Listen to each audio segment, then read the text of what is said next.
special episode. Mark is whizzing through space and pulled over for a busted taillight with Love and War star Joel Murray, Cable Channel executive Gordon Fabiola, and tonight's band, the Underthings. And now, say goodnight to Mark DiCarlo. Hey, welcome to the show, folks. Man, oh man, Eric, I don't know what it is, but I feel great tonight. Do you feel good? I feel great, yeah. I thought you were going to cough up a lung there for a second. Band, you feeling great? I am feeling great. Audience, how do you feel? We feel great! It's something we put in the water. I love the choreography of the audience. It's beautiful. We were sitting around prior to the beginning of the show, just some of the segment producers in the back and we were just saying, LA's a great place to live. There's been some bad things going on here, but it's a good place to be, and we thought it could be a better place. I mean, wouldn't it be great if here in LA there was no traffic? Wouldn't that be great? Oh, yeah. Wouldn't that be great? Wouldn't it be great if every day, just for about 10, 15 minutes, there was a little spring shower to kind of cool things down? Wouldn't that be great? I think that would be nice. Wouldn't it be great if they actually made bologna out of the parts of the pig that were edible? Wouldn't that be great? That would make you feel better. I mean, wouldn't it be great if every time you were sexually aroused there was somebody else with you? Wouldn't that be great? I mean, because as guys, we get a finite number and you don't want to waste them, if you know what I mean. Wouldn't it be great if your arms could, like, reach out like that guy on the Fantastic Four, you know, stretch? And wouldn't it be great if you stretched all the way across the country and just tapped the guy on the shoulder as a joke? Wouldn't that be great? And then you'd be going, wouldn't it be great if you guys actually thought these jokes were funny? Wouldn't it? Great. Yeah, it would be great. Wouldn't it be great if Rush Limbaugh inhaled a whole can of helium and they turned it into a giant float on the Macy's Day Parade? And wouldn't it be great if... Yeah, come with me. Try this wave with me. Wouldn't it be great if a sudden gust of wind blew big old Rush into the New York Harbor and he got picked up by a giant garbage scow and was buried at sea? Wouldn't that be great? Oh, I feel so much better now. Speaking of garbage scows, our next guest, you probably know him best. Great segue. Thank you. You probably know him best as the garbage man on the CBS hit series Love and War. He's a very funny guy. He's an actor, and he's here. Please welcome Joel Murray.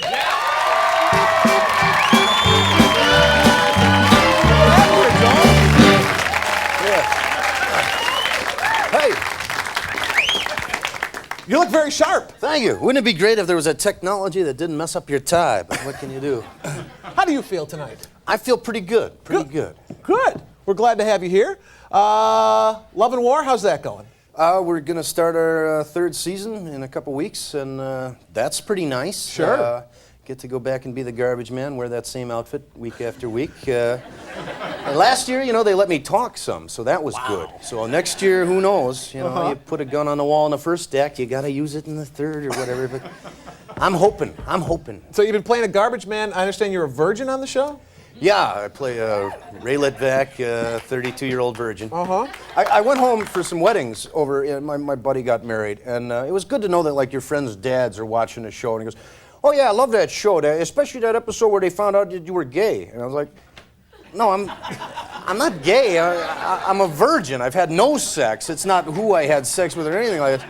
So the comprehension level of America I worry about. But they're watching the show. Yeah, they're watching the show and they pay my bills. So sure. I shut up. Now, how do you research a role? I know, De Niro puts on weight for roles. How do you research the role of a virginal garbage man?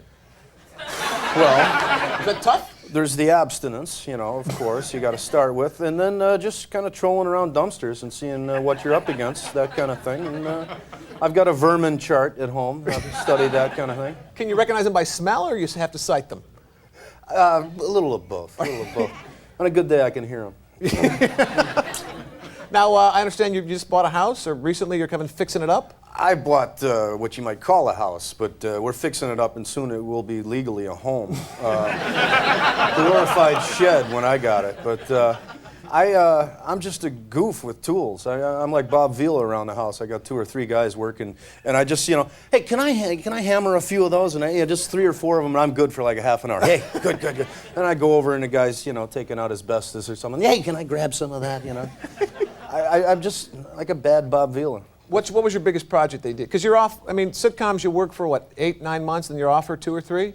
It's more like you work for 8 and you're off for 5, or 7 and you're off for 5. The little girl next door the other day said, "Mommy, how come the man next door never goes to work?" Because I don't have to. Biggest project you've done? I knocked a huge hole in the wall and put in a 28-pane window. That's been my biggest so far. Wow. That was a biggie. And it was on the second story. And since you got the hole in the wall, why not sneak a huge leather sofa in the window? So now it is permanently in my den.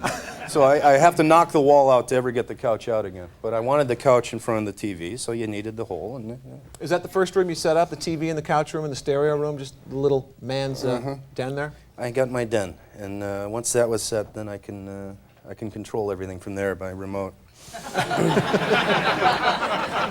Now, you said you went back home for a wedding. You back home to Chicago? Chicago. Mm-hmm. Which is where you're from? You from Wilmette, Chicago, Illinois. man?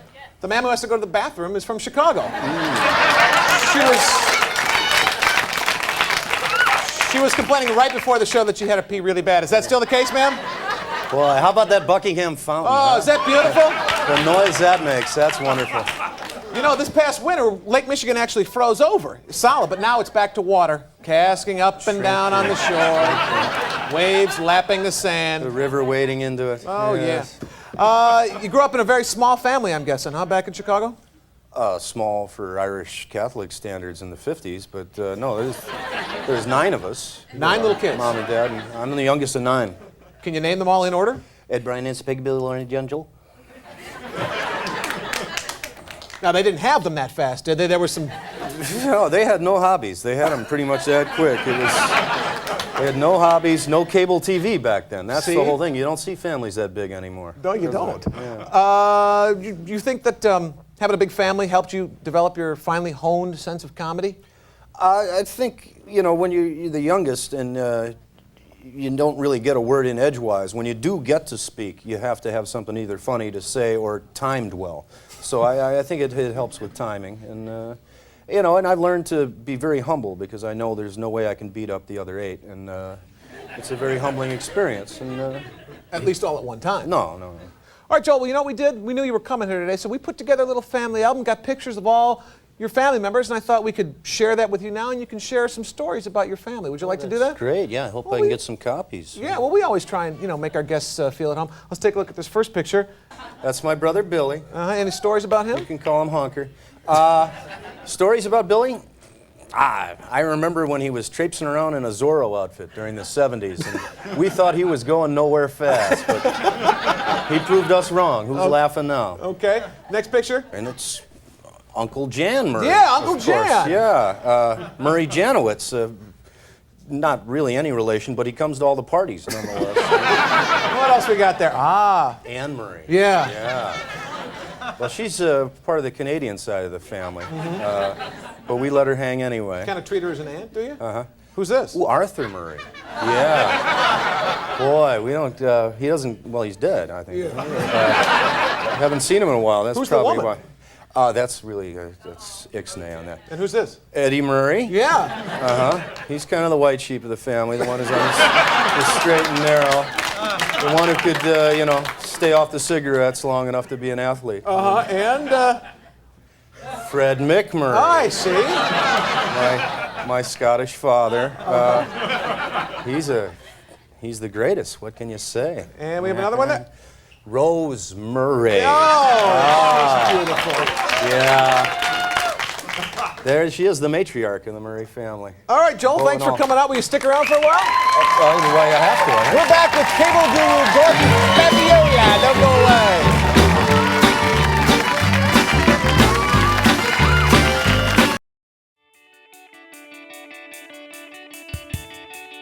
If you or someone you know has herpes, then this is important to watch because the product I'm going to share with you is guaranteed to work.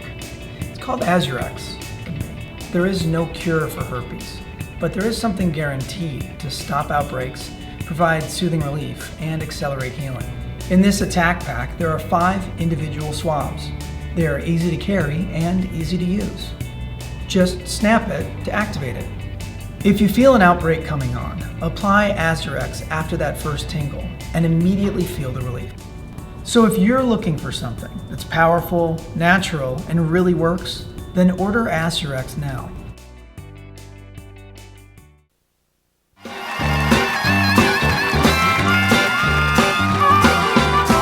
Welcome back, folks. My next guest can be lumped in with the likes of Ted Turner and Rupert Murdoch. This fall, he's launching his very own cable network. Please welcome media guru, Mr. Gordon Fabiola.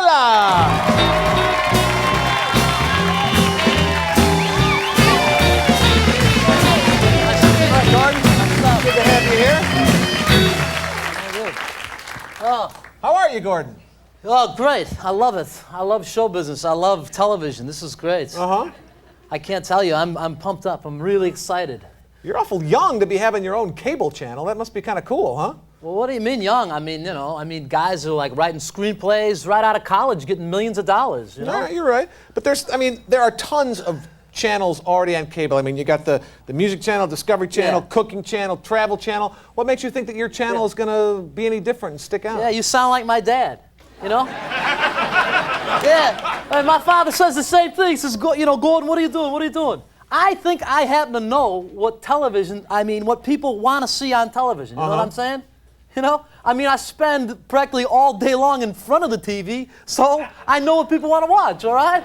I see. Jeez. Well, is that what separates you from the rest of these people that are trying to make it big in show business? Exactly. I know what America wants to watch, all right?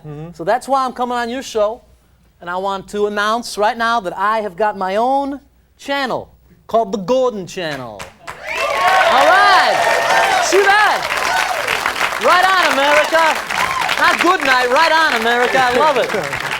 I understand that you brought some clips. Would you like to see some clips of his shows, Joel? Sure. All right. Oh, really? Would you like to show some? I'd really love to show them. I didn't know if you guys, man, this is great. This is great. You could tell me, if you like the shows or not. Great. Go ahead. Roll them. Roll that first clip. All right. First, Is this your... oh, hey, there it is. We didn't say. Stormy, that potato salad's for the picnic. But I was hungry. Damn chimney gnomes. I love What was that? What was that about? That is my new show. It's called The Misadventures of Thorny the Chimney Gnome. It's a hilarious show. I'm a little confused. What exactly is a chimney gnome? Chimney gnome is like an elf or a sprite. They got magical powers, or Like a Scottish leprechaun, right? like a leprechaun. You catch them and they have to do your bidding. And the gnome lives in a house? The setup on this is, there's a chimney gnome living in an old abandoned house. He thinks, but then this family buys it and they move in, and all of a sudden it's like, uh-oh, honey, we got a chimney gnome living in our house. It sounds... And it's wacky. It's madcap. Sounds a little like I Dream of Jeannie, kind of, doesn't it? Yeah, what are you, my father? All of a sudden you're like my dad. My dad said the same thing. He says, it's not a bottle. All right, He lives in a chimney, not a bottle. You're right. That's completely different. You got another clip here? Yes, I do. You want me to set the clip up first? Please. All right. All right, well, this one is based on that movie with Tom Hanks, Big. Sure. It was a big hit. Everybody saw it. A huge hit. See? Big, huge. All right. So this woman, right, average-sized woman, she's like 120 pounds. She goes to like a carnival and gets a little fortune, and the fortune says, big things are headed your way. And she doesn't know. She wakes up the next morning, bingo, she weighs 450 pounds. Wow. She's huge. That's huge. She is large. So this is kind of like a lighthearted, silly family comedy? Yeah, how about, how to get in the, well, why don't you roll the clip? Let's watch that clip. It's hilarious. Watch this, you guys. Silly. You're going to love it. None of my clothes fit me anymore. What did you say? I said, none of my clothes fit me anymore. Oh my God, look at how big your mother is. Kids, come in here. Your mother's huge. I love it. It seemed kind of... Did you know who that was? It's kind of... Who played the father? No. It's me. Oh. I played the father. Thank you. I love you. Love this audience. It was kind of a depressing clip. Yeah. Oh, well, it gets funnier. I mean, I was laughing. I know it's All right, well, funny. what else you got? This one is called The Brown Couch Show. And I'm very excited about The Brown Couch Show. It is going to knock Goodnight America off its slot. Letterman, Jay Leno, everybody. It's a late night talk show. It's going to go on from 11:30 until 6 in the morning, live. Yeah, let's see it. Rough. Maybe you'd like to be a guest. I mean, because you're a guest on this show. Yeah. That's great. I love this. I'm your host, Gordon Fabiola. Welcome. I'd like to introduce my first guest, my cousin Greg. Hey, Greg. Hey, how's it going? Good. Welcome to the Brown Couch Show. Thanks. I like the couches. They look good. I just got them. They look pretty comfortable, too. Yeah! How about it? That's great. I'm a little confused. Why do you call it the Brown Couch Show? Well, the couches are brown, right? Yeah, just teasing you there. That was a joke. Little television humor. I couldn't help but noticing, but the production quality of the tape was kind of crappy. It was Magical, isn't it? Well, it looked like a home movie, kind of. Is that broadcast quality video? No, it's handheld, consumer-based video equipment. But that's the beauty, see? I think audiences are gonna like really connect with that, and not with these slick Big Five shows like Mr. Love and War over there. You know? I'm sorry, Mr. Murray here. That's all right. And I also kind of noticed that you are in every single show. Almost every single show, okay? Come on now. I mean, I'm an independent producer. The Gordon Channel is here to stay. Gordon Channel, coming this fall. Catch it. How many cable systems are you already hooked up with? Right now, I'm on New Jersey Cable Access and Sunshine's Cable Company. My grandparents got me in down there. Thank you. Thank my grandparents. Great. Well, good luck to you in the fall. Thanks for Thank you. Thanks very sharing our much. shows. We're going to be right back with our band, Underthings. Don't go away.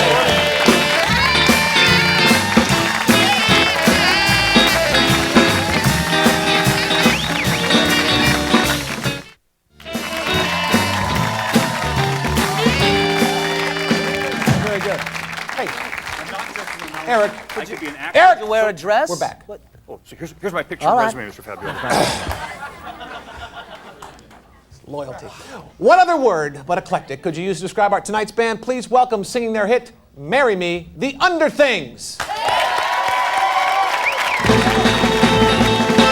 You want to see me shake my thing?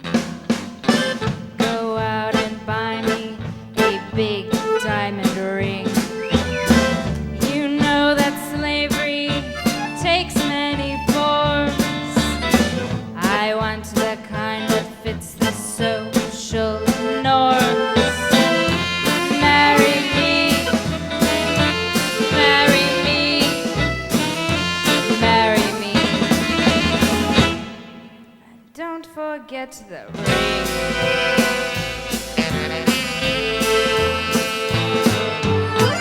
You want devotion and weepy eyes. You want the secret between my eyes. Well, baby, devotion don't come free. This slave is looking for security. Marry me, marry me, marry me. Don't forget the cash. My silver tongue knows how to make you feel swell. My little clapper could really ring your bell. But baby, paradise comes with a price. I want the comforts that make me feel nice. Marry me, marry me, marry me. And don't forget the will. And if you ever set me free, mister, you won't live to see the wilt of the bouquet you buy me every Sunday.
who's boss.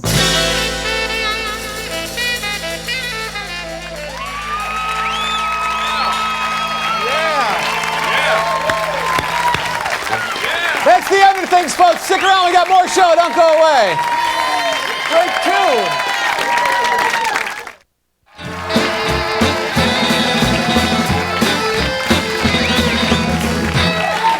That's the Underthings, folks. The record is called, strangely enough, The Underthings. We are out of time. I want to thank our guests, Mr. Joel Murray, Mr. Gordon Fabiola, and of course, Eric Charles Borman and the Underthings. That's it. Good night, America.